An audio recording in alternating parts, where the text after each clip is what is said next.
Hi everyone, and welcome to the Daily Scopes for the 4th of December. So brace yourself, there's a lot going on. Neptune goes direct, the moon enters Aries, and there's about 4 transits taking place. So yeah, today is one of those transit heavy days. So yeah. On the 4th of December, Neptune goes station direct at midnight AM GMT. So when Neptune goes direct, we may be forced to confront the emotions, people, situations that we've been hiding from. When Neptune was retrograde, it was easier for us to run into our fantasy worlds and ignore the calling to deal with any emotional or psychological problems. But now it'd be harder for some of you to do so, especially if you've got strong Neptune, Pluto, Jupiter, Sagittarius, Aries, Scorpio, or Mars energy in your chart as well, or aspects. You may find it harder to bury yourself from these issues, and you will be able to confront anything that you have been putting off, although some of you will try harder and dig your heels in to stay in a state of numbness or not wanting to confront your issues, so you go into your self-destructive habits and continue running away from your problems. The positive of Neptune direct is that it encourages creativity and trust. So this energy is supporting you to get real with the toxic relationships and emotions and thoughts that are holding you back, and deal with them head on if you feel brave enough to do so. Because Neptune is going direct in Aquarius, some of you may be more interested in developing your spiritual, psychological, or emotional development. So it supports that. Others of you will be interested in humanitarian issues, allowing yourself to become more vulnerable to, your inner world and your real expression. So for some of you, this will be joining groups, social or political groups that are working to better things for a community or for a nation. Some of you will choose to work alone on a spiritual idea, medical, technological idea that can help yourself or others as well. So all in all, Neptune going direct in Aquarius means that the planetary support is giving you the opportunity to take on new perspective, change of our belief systems, especially those relating how you deal with your emotions, addictions and psychological state, because again, Neptune is the planet of mystical spiritual happenings, but it's also the planet of addictions and the ways we lie to ourselves and the things we keep hidden from ourselves and others that we should really look at solving, like any psychological and emotional issues that you have going on. If you're finding it hard, go and get some help to support you through this. And this work of this energy that is basically trying to call you to grow as an individual, and for all of us collectively to grow as a collective, as a species. Also on the 4th of December, the moon will enter the constellation of Aries. You and others may communicate more directly and thoughtlessly, going after what you want without thinking about others' reactions or feelings. The moon in Aries can be a highly emotionally unpredictable time. People are more likely to go with their gut feelings, their intuition, rather than rational thought. So this is good in some respects, because we should always trust our guts, but at sometimes, because people are just impulsive, they may get the wrong end of the stick of the argument or what you're saying and just blow up emotionally in your face or take offense to whatever you're saying. Also, when the moon's in Aries, some people can be more self-conscious and, as I mentioned, more sensitive to their environment and the people in it. People can get highly irritated, but this irritation is caused mostly by impatience. So try to be as patient as you can and avoid going to the extremes to get your own way. Try and ask people nicely and respect their boundaries. On the other hand, even if you are generally more shy, you can become more assertive and have more courage and self-assurance. which is also good energy for setting boundaries, especially if you're a bit of a people pleaser and stuff. This moon in Aries allows you to really stick up for yourself, but as I said earlier, try not to go overboard, because it's good not to let others walk over you, but we must always remember to respect others' opinions, needs and boundaries as well. Aries energy is ruled by Mars, so this is our motivational energy, controls our sex drives, our thought drives, our physical drives. So it's good for raw business, self-promotion and all forms of physical activity, exercise. Taking the initiative and doing what needs to be done can bring great leaps forwards in career or personal projects. Competitiveness can also be really, really high when the moon's in Aries, because people in general can refuse to take second place. So it's good for you to assert yourself, put yourself out there, compete only with yourself, I would say. But if there are promotions and things going on and things that you want to go after, like a love interest and things like that, don't shy away, go for it, because sometimes in life we've only got that one chance. But again, you respect people's boundaries and stuff like that. When the moon is in Aries, there can be a strong dislike of limitations and a thirst for freedom. The negatives of this transit are short tempers, as mentioned before, impatient action, which can cause mistakes or accidents. There can also be problems with friends and family, more than usual. The best use, so if you're really going to channel yourself and put your all in and use this vibration, start new ventures and look for fresh opportunities, look for fresh solutions in any existing projects that you've got going on. Think outside the box and try, if you've been stuck in a rut, don't rush ahead, just take some time out and think about how can I go about this project in a different way. Use moderation and restraint to avoid mistakes and accidents, waste of time, energy and other resources right now.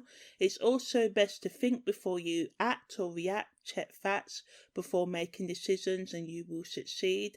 And again, if I say this because this Aries energy can really push people over the edge, respect the needs of others as well as assert yourself and protect your own boundaries. For you farmers out there, when the moon's in Aries, it's an excellent time to harvest and store your crops, cultivate your ground or your land or your garden, eliminate weeds and insects. And it's also good to mow and fertilise lawns for those who are still doing that. In my country, England, we're not doing that so much now, but if it's hotter where you are, then go ahead. On the 4th of December, the moon enters its waxing gibbous period, which is the period just after the full moon. Now is the perfect time to reflect on your progress, on any goals you're working towards, especially wellness, relationship and career ones. You might find it useful to write down or voice note your emotions and thoughts right now, refining or developing a new strategy to achieve your ambitions if you're struggling. Other key themes of this moon phases are transformation, organisation, strategizing, looking at the bigger picture and seeking truth and digging deep within. Also on the 4th of December, we've got the Sun making a semi-square to Pluto. So when the Sun makes a semi-square to Pluto, it can be hard for people to change their minds or accept advice, even though it may be best for them. Although you should check the facts, delaying change right now can be destructive in the long run, so try and be open to change. But this is a very stubborn week, and you'll hear that when I talk about the full moon on the 8th of November. But anyway, people can also become more sarcastic than normal when the Sun makes a semi-square to Pluto, and at times be more cruel with their words under this influence, because you kind of got Sun, which can ego meeting Pluto, which is kind of like an ego in a way. Let's call it the dark ego today, yeah? So people can just be a bit of like control freaks or sarcastic and wanting a bit of banter, wanting to rile people up, provoke people to get a response, wanting to go in depth with some people, especially those, and it's okay, like to be a bit more shallow and superficial or just chilled out, and in the moment can be a bit scared by this intensity. Some people will get entertainment from winding others up, so watch out for that. And this can further any conflict in relationships. Yet those who use wind-up mercy tactics can be oblivious to why people are mad at their Mickey taking and antics. So yeah, I don't know why, but yeah, the best use of this energy is to push yourself to the limits to meet your career or other goals. Still, do not strain yourself too much to avoid damage to your physical, emotional or psychological health. Also on the 4th of December, Venus makes a square to Neptune, which is ongoing all week, and you will have it when I talk about the full moon in littler detail than now. But yeah, so the best use of this energy is to go within yourself and give yourself some love and affection, self-care, and sharing deep conversations with and experiences with an intimate partner. Negatively, illusions can come up and crop up in all types of relationships due to people using vague words and actions, jumping to conclusions and seeing and thinking what they want to be true rather than the reality of the situations. Feelings can cloud any judgment right now. So with the fiery energy of Sun, SemiSquare Pluto, and then this Neptune square Venus going on, this can lead to a lot of delusion and fiery words maybe in close relationships. Feelings can cloud your judgment and cost you on the financial front or in terms of time, money or other resources. People can use money, payments or possessions to manipulate others to get what they want under this aspect. So again, amplifying the manipulation that can already be caused by the Sun, SemiSquare Pluto. People can get blinded by the physical, discounting the psychological, spiritual and emotional attraction factors, or this can make you make quick decisions in love and other matters that can cause you pain at a later date. But for some of you, this leap of faith may actually go well, because some of us like the intensity in people who are dark and beautiful and gloomy and happy and all sorts at the same time. You know, some people like a person to be more than one-dimensional. Things said and done in public, but that doesn't mean if you're just purely logical that you're one-dimensional. That's not what I'm saying at all. But anyway, yeah. Going back to what I was saying, things said and done in public can also cause pain and embarrassment, and demands of friends and family can also cause stress at this time. Some of you may have social romantic plans cancelled at the last minute, and this can also cause disappointment. And just watch out, because people can use all forms of deception to get ahead in social, business and romantic matters. Some people may have a tendency, and I can do this, and can be a bit airy-fairy at this time and get lost and not seeing the hidden details that are important. And although you may want to rush ahead, take that leap of faith, you know, as I said earlier, it may be best for you to keep one foot on the ground, be spontaneous, but use your head as well.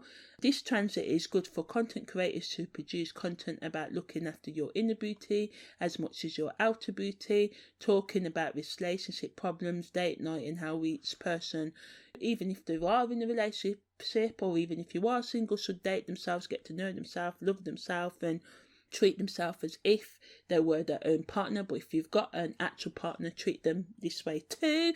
A little disclaimer there. So yeah, this is a good energy to achieve optimum psychological and spiritual health, or work towards doing so. And yeah, so I'll leave that one there. Also today on the 6th, the Sun makes a trine to Chiron. So again, if any creative opportunities come your way right now, grab them, because sharing creativity with others is really good, or people may seek out your expert advice right now. Brilliant energy to help you cope with any emotional issues or psychological or spiritual issues that come up now, or work through them, especially in group settings. You can use music or art or dance to let out your emotions right now, and this can be really healing. Sharing your past experience to help others overcome their suffering is also a good use, you know, encouraging them to first understand their pain and forgive those who hurt them and themselves, and manage their self-destructive thoughts and behaviours, and just talking with them about any issues. It can get really deep. You know, you may talk about paranoia, addiction, and experiences of depression or anxiety, which we all go through, and especially, you know, right now as the end of the year closes and we start thinking about all the things we haven't done. But we just have to be gentle on ourselves, and I'm talking to myself here because we all feel like we haven't done enough, and you know, we can beat ourselves a bit much, but just keep on pressing through. This transit is really good. Mercury SemiSextile Pluto for forms of investigation work, especially occult research. If you want to get to the bottom of any subject or situation, you may find what you're looking for right now. However, just be aware that you may find out things that you don't actually want to find out, because this transit can cause excessive communications, and you and others may be enthralled and interested in what each other has to say at this time. So this can really break the ice and bring you closer in your existing relationship. So yeah, that's the daily scopes for the 4th of December. Thanks for listening and take care.